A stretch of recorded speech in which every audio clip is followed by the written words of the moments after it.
Welcome YouTube to big number 50. Vlog number 50 for Poker with Kids. This time coming to you from Eaton's Hill in Brisbane for the APT, the Australian Poker Tour, the first series they've run for 2022, and it is mask on. Let's have a look around the tournament. This is some of the trophies that, spoiler alert, I'm not going to win. Got the ticket at the registration desk, and we're off to the Hills room over in the other side of the Eaton's Hill complex. Here's our little entry to the Hills area. Got a new feature, apparently some fantasy poker, which I didn't actually get involved in. Here's their feature table that they had on the other side of the events, and this is our rotation for the 9-game event. Started a bit late. We had some players just having a bit of fun practice game before it started, and then we're underway with our starting stack. Won a quick hand, got move tables very early, and that's my initial moving stack. And then this is our final prize pool that we ended up with, just enough for 3 seats. On break, this time I'm actually playing the mixed game satellite. This is a $275 buy-in satellite for the 1650 buy-in main mixed event tournament that they have here. They're actually run as a 9-game event, so you've got standard horse rotation as well as no limit hold'em, pot limit Omaha, deuce to 7 triple draw, and they've also thrown in deuce to 7 single draw. So a little bit of a different mix from usual, and they're having a bit of an unusual rotation. They're not sort of running through the sort of randomly sprinkled games in. It seems a bit that way anyway. Yeah, so this is the fun of the reason why you want mixed game tournaments. You've got half the field that, quite frankly, have no idea what they're doing. But at the same time, it also makes it more difficult to play because if people don't know what they're doing, it's really hard to bluff them and make plays that against, I suppose, thinking players would work. Against other players who are like, oh well, I'm just playing my cards or I'm playing my hand. It's much more difficult. You really have to make hands. So started with a 20k stack. I actually won my first hand that I played. We started with no limit hold'em. Picked up pocket queens early and picked up a decent sized pot. So I was up to around 24, 25k with the blinds at like 100 with 100 big blind ante. Then a couple extra players entered, and I got moved to a new table.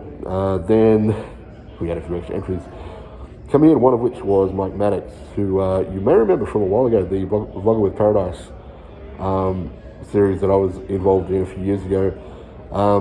He was actually one of the better contestants, made it to the top 5, didn't actually win one of the seats to the PCA, but he was actually doing some pretty good vlogs.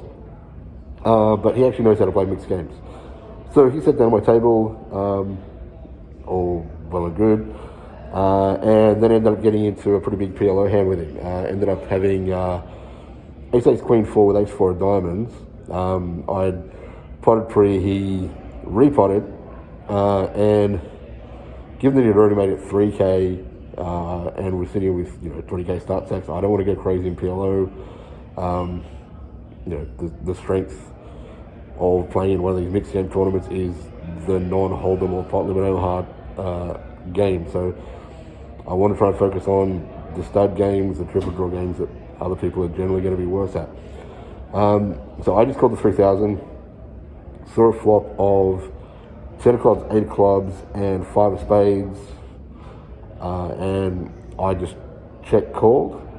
He made a pretty big, almost pot size bet on the flop, and then there was a 6, I believe, on the turn, and again he put in an almost pot size bet, which I think by that stage was up around the 13 or 12 or 13k, which was pretty much putting me all in. So yeah, I just let it go. He decided to show his hand. He had I think it was 10, 9, 8, 7 with 9, 7 of clubs, so he had the wrap, top 2, and the flush draw. So I was way behind. Still obviously had outs, but again, thought I'd save the chips for another day. And then since then, I've just been slowly bleeding away. Anytime I try and actually make a move in what would normally be a good spot to make a move, I get 2 or 3 callers who just don't want to fold. So I literally have to make a hand. I've tried the bet option. I've tried the just check it down and try and make a hand option, and basically I just haven't made a hand. So I'm sitting at the break with 3100, going back to no limit hold'em, which is going to be some sort of ridiculous thing where I have like 3 big blinds or something, like 3 or 4 big blinds. Of course, they've got 3 tables up and running, which is good to see. I think that's going to make for 2 seats and a decent price for third. But what they've decided to do is run the tables until they've got through all 9 games of the rotation. So the other table finished first, we finished second, and the table that I actually started on initially is still actually going through their final game. I think they're up to deuce to 7 triple draw as their final game of the rotation before we actually go on to break. So go back from break, or they go on to break, and then we have. So it's it's a bit of a weird situation.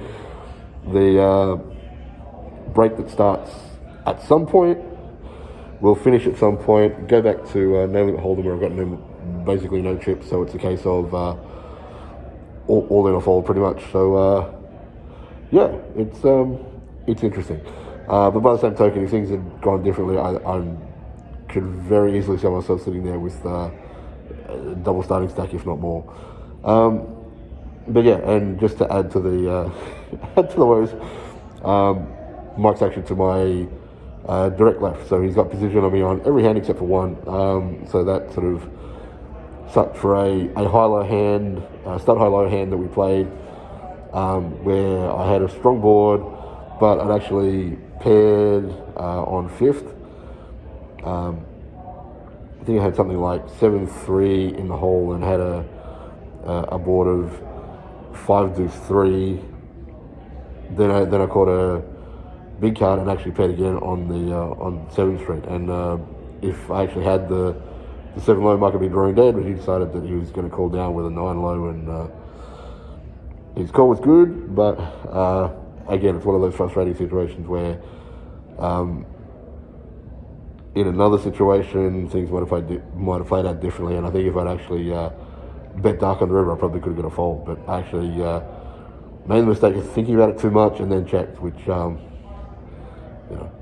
he just quickly checked back and rolled his hand over. But it's one of those ones where I think if I just basically bet dark, knowing the best he can make with 9 low, I probably should win and probably get a fold, unless he has some uber read that, because he sort of said afterwards, I think you paired on 4th or 5th, which I actually did, but whether his uber read is good or not is another thing, and whether he's going to follow through if I bet dark. So having said that, I've had spots like that. So a bit frustrating, but we'll see how we go once we go back from the break, whenever that is going to end. This is my returning massive starting stack of 3100 and my bust out hand with pair 8s no good against trip 10s. And of course, now it's time for the end of the Walk of Shame. Of course, not long after the break play resumed, I had my 3100, which going back to 200, 500 blinds with a 500 big blind ante, meant I didn't have a lot of chips to play with, especially when I kept on seeing deuce and whatever for like the first few hands that we had after the break. This is all no limit hold'em, and there was somebody opening the pot in front of me.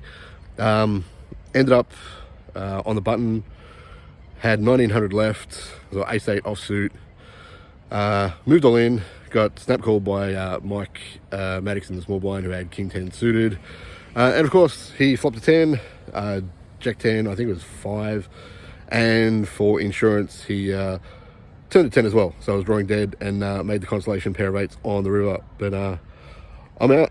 That's my mixed game satellite done. Finished nowhere near the actual top 3 needed to actually get one of the seats. Ended up with 22 entries for 3 seats, which I suppose is a pretty good thing. But yeah, my my tournament was not to be, and I think I finished in about 17th or 18th place, something like that. Like I said, just didn't get anything going. Just feel like anytime I tried to make a move, it didn't work. Anytime I tried to make hand, I couldn't make hand. So yeah, wasn't my tournament. So that's going to wrap up this part of the vlog at least. Might be back later on for an event or two over the weekend. I'll see how we go, but potentially this is the end of vlog number 50. We'll see if there's any more. Let's have a look around the main ballroom at Eaton's Hill. See the number of tables, the wonderful setup that they usually have at APT.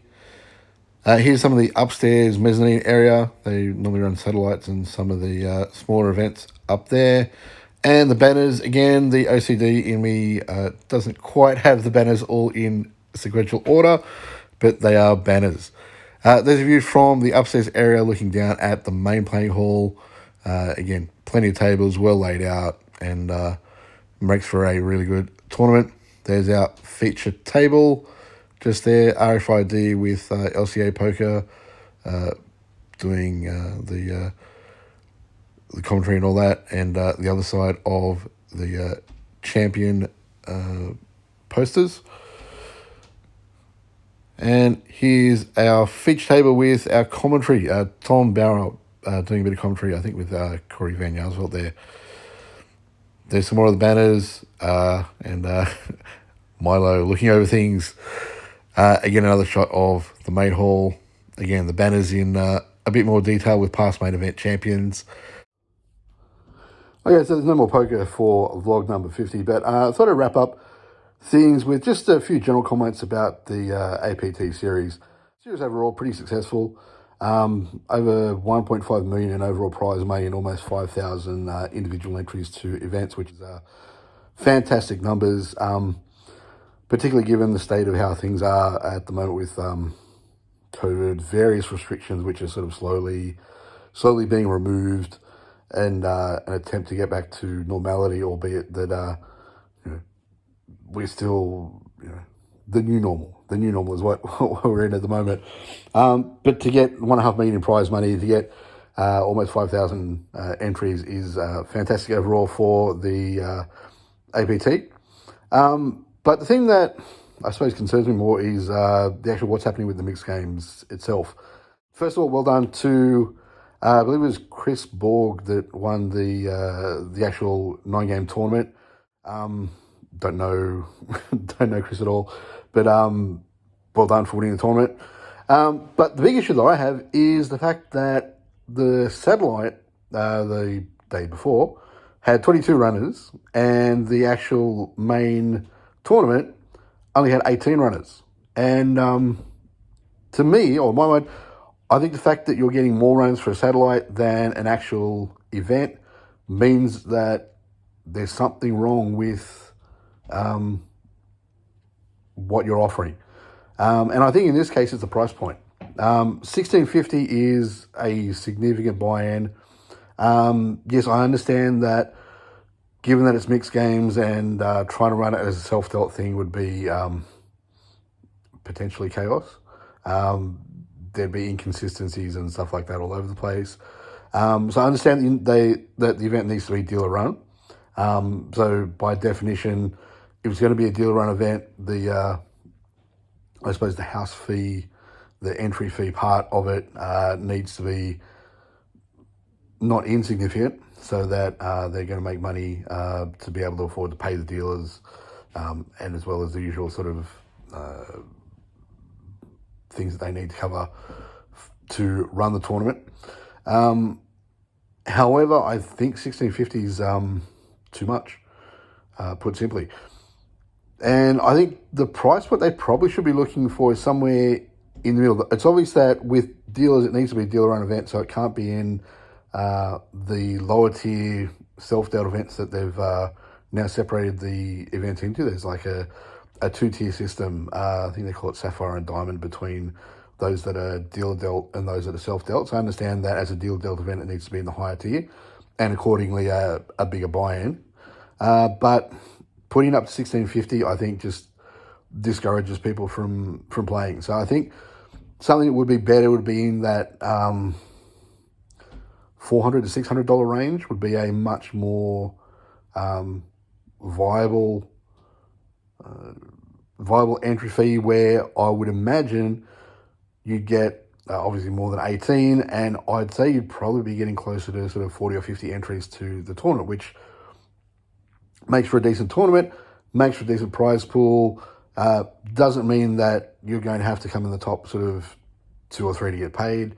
They can pay a bit deeper, so that, obviously, as with other tournaments, it's a lot of the cases how you can avoid bad beats, and or how you can avoid running bad and dealing with things like that. So that gives you the opportunity that, okay, you have a bad run at the wrong time and you finish 5th instead of 2nd, then okay, you still walk away with something. So I think that's the type of thing that they should be looking for. I don't know if any of the APT sort of people behind the scenes actually watched it. I have a suspicion that they might every now and again, but you never know. But yeah, I think adjusting the price point might be the better move to actually make the mixed games a bit more viable. Because I think at the moment they're only offering the event sporadically, and when you're only getting 20 entries to sort of satellites or main tournaments, then it really isn't a big feature for the calendar. I know scheduling wise, some of the players said, look, if the tournament was scheduled to be a little bit differently, it could be done a bit differently. And again, I mean, for 1650, having a 2-day event makes sense, but I don't think it needs to be a 2-day event. Can be done in 1 day. Might be a long day, but I think it can be done in 1 day. And like I said, that sort of 400 to 600-ish sort of price point, I think, is where they'll attract more players. They'll still have the big enough entry fee to make the rake, as it were, enough to cover dealers and expenses and that type of stuff, and hopefully have a decent sort of 40, 50 player tournament. But that's just my thoughts. And next time, I think we'll try and, seeing we made vlog 50, might do a bit of a wrap up of the past. See how we've gone from vlog 1 to vlog 50 and things like that. But that's going to wrap up vlog number 50. Thank you all for watching. Hopefully if you've been able to stick around this long, big thumbs up at the bottom. Feel free to drop a comment. It's much appreciated when I do get a bit of feedback, and hopefully we'll see you again soon for another video. So thanks everybody. Wrapping up Poker with Kids vlog number 50.